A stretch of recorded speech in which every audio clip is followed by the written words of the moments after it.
Our next speaker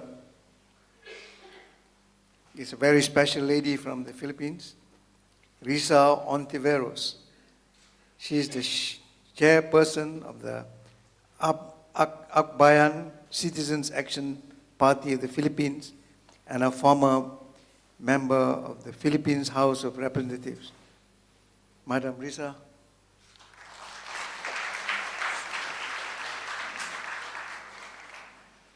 Terima kasih, Mr. Chairman. Magandang hapon po sa inyong lahat. Good afternoon. Terima kasih. I wish to express my gratitude and my deepest appreciation for being invited here. It is such a great honor to be in the company of fellow travelers and fellow advocates for clean governance. To be in a gathering of change makers is always inspiring. I'm also happy to be here in a moment of great optimism for the Philippines' future. It is quite rare for the Philippines to be at the receiving end of the international community's confidence. But it is even far rarer for us Filipinos to believe anew in our own nation and in our capacity to push our country forward. Just a few weeks ago, we were able to convict and remove from office the Chief Justice of our Supreme Court, Renato Corona. Terima kasih. It was a logical turn of events that began when Corona accepted the midnight appointment from former President Gloria Macapagal-Arroyo, or GMA, despite a clear constitutional prohibition on such appointments, when he used his position to protect GMA, when he abused the powers of the Supreme Court to almost allow GMA to leave the country, when charges of graft and corruption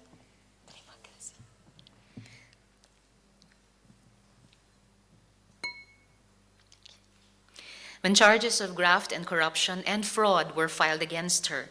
And finally, when, just like GMA, it was discovered that he had assets, or he has assets, that he failed to declare truthfully, dollar accounts and properties that he could not have amassed through the meager salaries of a government employee, even as Chief Justice. When the impeachment initiative was launched, there were warnings coming from various sectors, most especially from the legal community, that it would lead to political instability and a disruption in the constitutional order. Despite the drama that accompanied the impeachment trial, and despite some delays, the whole process itself went fairly straight. Evidence were presented, the senator judges voted, and after the verdict, Corona himself announced that he would no longer contest the decision and allowed its enforcement. Despite the prophecy of the opponents of change, it didn't rain hellfire and brimstone, and the ground didn't open up to swallow us. Life went on, and change happened, giving us more opportunities to beget change. What must always be remembered is that political change in a constitutional setup, especially during democratic transitions, will always be an act of brinksmanship. To achieve change, we must jolt the status quo and push the constitutional order to redraw its own boundaries. In the course of our history, the boundaries of our constitutional order were redrawn several times so that they could match the imperatives of a democracy that puts the interests and welfare of the people first. In recent history, we had two people powers that toppled authoritarian and kleptocratic regimes. Just 2 years ago, we had another people power, a subtle revolt that happened in the ballot. For almost 9 years, the democratic gains we had achieved through our collective struggles were threatened by the Gloria Macapagal-Arroyo administration, the constitutional beneficiary of a people power revolt that removed a corrupt president from office. While in office, GMA abused her presidential powers and took advantage of the flaws in our constitution. She used the vast machinery and resources of the state to run for re-election, the first and only incumbent president after former president and dictator Ferdinand Marcos to do so. Anticipating that she would not get the support of the electorate, she established a cheating machinery by co-opting the military and the officials of the Commission on Elections to cheat for her and give her a 1 million vote advantage over her more popular opponent. A mandate fraudulently obtained enabled a regime of corruption and abuse. The GMA administration was marked with wanton corruption and human rights abuses committed with impunity. To galvanize her stay in office, GMA deliberately compromised the independence and integrity of our political institutions. Government bodies that were supposed to protect our people from abusive regimes or insulate our system from corruption were populated by officials whose main goal was to protect GMA from accountability. For 9 years, GMA abuses eroded the integrity of institutions that were established to protect our democracy. That was put to an end through people power in the ballot. In May 2010, we elected a new administration that made anti-corruption and accountability the cornerstones of its platform. Thus, since its assumption of office, the new administration began the reversal of the damage caused by GMA. Cases of corruption that were stifled by the previous government have been reopened and investigated. Corrupt officials who were coddled are now facing formal charges before our anti-corruption courts. GMA herself is under detention, facing numerous charges of fraud and corruption. The foundation of abuse and corruption that the previous administration established is, in a way, still intact, but we are in the process of dismantling that. As the good professor said, of their own experience, it will take time, especially if the Philippine constitutional order is flawed and can easily be taken advantage of by those who wish to abuse it to insulate themselves from accountability. But what's notable in the current effort to clean our government is the political resolve being displayed by the current administration. It is expending the political capital that it gained through the elections to hold the previous administration accountable. Some quarters claim that this is sheer political vendetta. I disagree.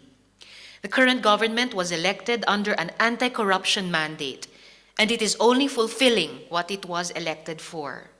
What's positive is the resolve that it has shown to deliver its mandate, a component that makes democracies effective. A democracy is strong when the government acts according to the mandate given to it by its sovereign people.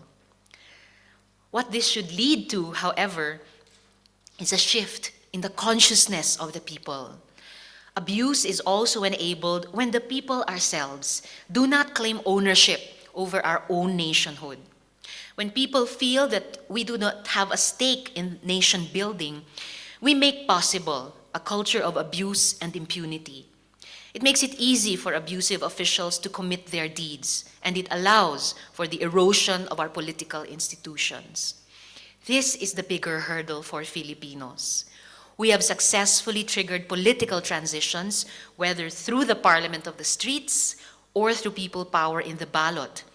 But such political transitions must be accompanied by social revolutions that would change our collective ethos. Political revolutions are not enough. We need a rebirth of our nation, one that takes to heart empathy for the plight of other people, and one that contests political power in order to reclaim politics from the hands of a few and put it in the guardianship of the multitude. And that's the kind of people power that must happen every day. Marami pong salamat sa inyong lahat. Terima kasih for this chance to have this conversation with you.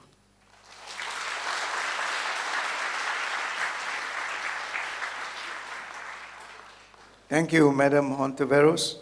That was an inspiring speech. I know a lot of things are happening in the Philippines, which is on the positive side. For many years, you have been the bad boy of the region. I'm very proud to see that this has changed. And a lot has to do with people like you and your colleagues on the streets, the ordinary people, Filipinos. The same thing happened in the Philippines. It's beginning to happen in Malaysia too. By the way,